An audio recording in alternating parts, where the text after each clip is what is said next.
ओडिशार अगणित दर्शक बंधु मानक मोर नमस्कार। आपण मानक आमर ए ओडिया टेस्ट ट्यूब को बहुत बहुत स्वागत। चलन देखा आज न्यूज गुड़िक कौन अच्छी ता पूर्व आपण मान रिक्वेस्ट आपण आम चैनल टी सब्सक्राइब करूँ, वीडियो को मात्रा लाइक और शेयर करूँ। आम ये हेल्पफुल वीडियो आपण मान प्रोवाइड करुँ। तो देखो बर्तमान प्रथम न्यूज अच्छी देखो बरगड़ जिला बरपाली गोष्ठी शिक्षा अधिकारी कार्यालय में कार्यरत कनिष्ठ किरानी तथा अकाउंटेंट रजनीकांत कर जे अच्छा लांच नेउथला बेले विजिलेंस हाथ में धरा पड़ी। बकेया रही दरमा उठाण पर जड़े विभागीय कर्मचारी से 6000 टंका लांच नेउथला बेले दाबी करथिले, जहाँकि वर्तमान विजिलेंस हाथ में धरा पड़ी। तेणु देखंतु जे सरकार चाकरी करी सरकार पैसा मिलुछि तथापि एते लोभ। तेणु ये परिस्थिति हेले लोभर मृत्यु निश्चित। एक जाशुणी जदि जे करुथिबे कार्य तो निश्चित भाव में दंड पाइबाटा पाइबे। चलन देखिए नेक्स्ट न्यूज कौन अच्छी। तो यही न्यूजटी गोटे बैड न्यूज कहले अत्युक्ति हेब नहीं। महिला को मिलबनी पीरियड्स लीव, जहाँकि महिला ऋतुस्राव छुट्टी आवेदन खारज। कर्मक्षेत्र में मिलबनी मेन्स्ट्रुअल लीव छुट्टी आवेदन को खारज कले सुप्रीमकोर्ट। बाध्यतामूलक हेबनी महिला ऋतुस्राव छुट्टी, एमती हेले कहीं चाकरी देवेनि सुप्रीमकोर्ट। तो देखंतु जहाँकि सुप्रीमकोर्ट गोटे गुरुत्वपूर्ण राय देइछंती जे तांकु जदि छुट्टी दिया जाए ताहले कहीं तांकु चाकरी देवेनि कि महिला क्षेत्र में चाकरी जो संख्या कमी जाई पारे। तेणु ताहाकु लक्ष्य करी एभली आसीछि न्यूजटी, जहाँकि सुप्रीमकोर्ट ऑर्डर। चलन देखिए नेक्स्ट न्यूज कौन अच्छी। तो यही न्यूज अच्छी गोटे आपणक गुड न्यूज, जहाँकि Odisha school education programme authority निकटर आसी 3277 अच्छी चिठी नंबर 16/3/2026 चिठीटी आसी। एसपीडी जे अच्छी अनन्या दास तो से चिठी करिसेंती to the all DEO cum DPC को चिठी करा जायछि। सब्जेक्ट अच्छी revised scheduled of activity for summative assessment 2। वर्तमान आपण माने जो सोमाटिव असेसमेंट 2 करिसेंती प्रथम रु चतुर्थ तापर षष्ठ रु अष्टम end annual examination for class भी एंड भी थर्ड आई, जहाँकि प्रथम रु अष्टम श्रेणी पर्यंत गोटे रिवाइज शेड्यूल्ड गोटे एक्टिविटी फॉर सोमाटिव असेसमेंट 2 पई देइछंती। तो देखंतु कौन कौन देइछि। Madam sir I inviting reference to subject cited above I am to enclose herewith the revised scheduled of activity related to conduct summative assessment 2 2026। तो activity गोटे आनिछंती कौन आनिछंती चलंतु आम डिटेल्स भाव देखिबा। जो एग्जाम होइछि प्रथम रु अष्टम श्रेणी पर्यंत कौन देइछंती देखंतु, जहाँकि ऑल गवर्नमेंट और government aided schools which may be followed. कौन कौन देइछंती देखंतु। DEO cum DPC shall ensure timely and proper evaluation of question cum answer chit. जो प्रॉपर्ली किभଳି भाबरे आपणकर परीक्षा खाता गुड़िक इवैल्यूएशन करा जिवो मूल्यांकन करा जिवो ताहा उपरे से माने गुरुत्व देबे। Declaration of result remediation programme supplementary examination declaration of supplementary result handing over of progress cards to the students.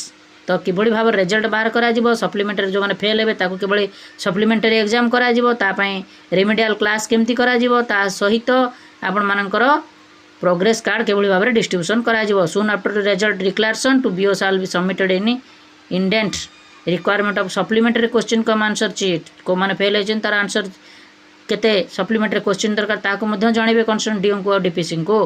As per indent submitted BO DO DPC shall be place of works order printing and supply question cum answer chit to district point of the selected frame.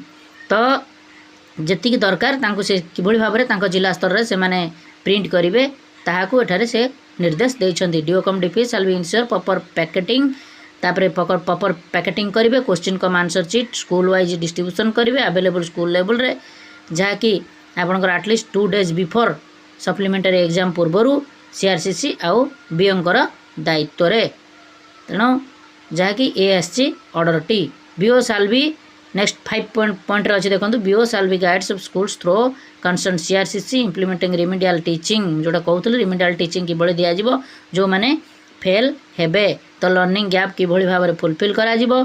Small group तैयारी हेबो proper tutoring दिया जिवो weekly assessment करा जिवो both oral and written करा जिवो क्योंथरे पिलाटी fail हेछि तापरे आलोचना करा जिवो। Under remedial teaching the guidance teachers conducting 4 week remedial classes students grade भी एंड भी थर्ड आई जो मैंने पंचम अष्टम श्रेणी आफ्टर एनुअल एग्जामिनेशन जहाँकि 4 सप्ताह धरी रिमेडियल क्लास चलो कम्युनिकेटेड बाय द लेटर्स देते देयर इनफॉरमेशन नेसेसरी एक्शन तो कौन शेड्यूल टाइम टी बर्तमान देते आम देखी नवा रिवाइज शेड्यूल एक्टिविटी कौन दे समाटिव 2 एनुअल एग्जामिनेशन 2024 देखो प्रथम सीरियल नंबर 1 रही एनुअल एग्जामिनेशन क्लास भी एंड भी थर्ड आई जो पंचम अष्टम श्रेणी एवं समाटिव असेसमेंट 2 क्लासेस 1 to 4 6 to 7 तो टाइमली 6 to 13 तारीख मार्च रे रेस्पेक्टिव स्कूल्स जहाँकि एग्जाम करा गला तापर इभालुएसन करा जिवो क्वेश्चन कम आंसर चीट जहाँकि पंचम और अष्टम श्रेणी लेवल रे 14 ରୁ 17 तारीख मध्य रे तो आपण मानक रेस्पेक्टिव स्कूल माध्यम रे करा जिवो 14 ରୁ 17 मध्य रे evaluation question cum answer cheat समाटिव assessment 2 जहाँकि प्रथम ରୁ चतुर्थ आउ षष्ठ ରୁ सप्तम 14 ରୁ 20 भितर रेस्पेक्टिव स्कूल्स ता मध्य आपण मानकर 20 तारीख भितर कंप्लीट करिया पई पड़िबो तार अर्थ आपणकर 17 तारीख भितर पंचम और अष्टम श्रेणी इभालुएसन करा जिवो 14 ରୁ 17 तारीख भितर 14 ରୁ 20 तारीख भितर आपण मानकर प्रथम केवल पंचम और अष्टम छाड़ीदेला पंचम ରୁ सप्तम पर्यंत करा जिवो प्रथम ରୁ सप्तम पर्यंत स्टेट वाइड रिजल्ट डिक्लेरेशन करा जिवो एनुअल पंचम और अष्टम श्रेणी 18 मार्च सुधा आपणकर स्टेट वाइड रिजल्ट डिक्लेरेशन करा जिवो state wide result sharing with parents करा जिवो 19 तारीख मार्च 19 तारीख दिन रिजल्ट शेयरिंग करा जिवो गार्डियन माननकु Indian collection of BO schools through concern CRCC ताकि 19 मार्च 2024 रेस्पेक्टेड बीओ कलेक्शन करिवे स्कूल ठारू सीआरसी माध्यम रे submission of Indian BO DO DPC 20 March तो सबमिशन करिवे बीओ माने टू डीपीसी आउ डीओ को निकट डीपीसी कम डीओ जो अच्छा निकट में पहुँचेबे BO sir state wide result declaration करा जिवो समाटिव असेसमेंट जहाँकि 2 क्लास 1 to 4 5 to 6 to 7 एतिकी क्लास गुड़िक 23 मार्च सुधा डिक्लेरेशन करा जिवो तार अर्थ 23 तारीख दिन आपणकर अन्य पंचम और अष्टम छाड़ीदेला प्रथम ରୁ सप्तम पर्यंत जहाँ रही पंचम छाड़ीदेला आउ अष्टम छाड़ीदेला 23 तारीख दिन डिक्लेयर देवे work order painting supply question cum answer list point रे देखिए 31 मार्च 2024 तो आपणकर जो पिलाटी फेल हेबे तांको पई तापर रिमिडिएशन प्रोग्राम आरंभ हो 20 मार्च टू 18 एप्रिल 2024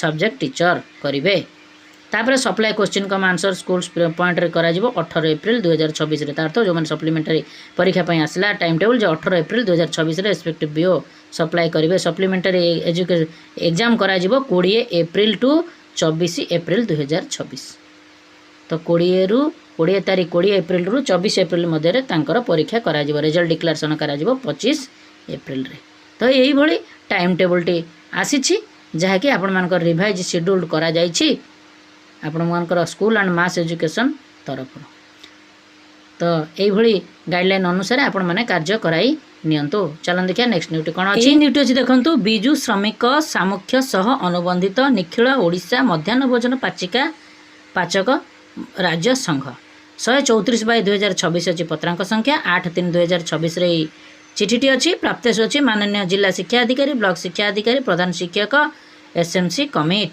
तो से चिठीटी करिसेंती किए करिसेंती ना निखिल ओडिशा मध्याह्न भोजन पाचक पाचिका राज्य संघ विषय अच्छी ए पर्यंत सरकार ठारे उपस्थापित पाचिका निम्न 7 दफा दाबी पूरण होई नथिबा बेले पाचिका माँ मानू करिथिबा कामर प्राप्य न मिलवा प्रतिवाद रे आगामी 18/3/2026 तारीख बुधवार दिन ठारू दाबी पूरण जाए पाचिका रंधा क्षेत्र में असहयोग सह लोअर पीएमजी रे विक्षोभ और रैली संपर्क में सूचना एवं छुट्टी पाई अनुरोध पत्र तेणु आसंता 18/3/2026 तारीख बुधवार ठारू सेमाने आउ कार्य जोगदेवे नहीं किए पाचिका आउ पाचक जी अछंती प्रति विद्यालय रे महाशय आम बिजु सामुख्य सहबंधित लिखिल ओडिशा मध्याह्न भोजन पाचक पाचिका राज्य संघ सभ्य तथा आपण मानक विद्यालय पाचिका माँ माने लिखिथिबा दरखास्त कि जे आंभर निम्न मौलिक दाबी गुड़िक पूरण पर सरकार पाखे बारंबार अनुरोध सत्वे आंभर दाबी पूरण करूना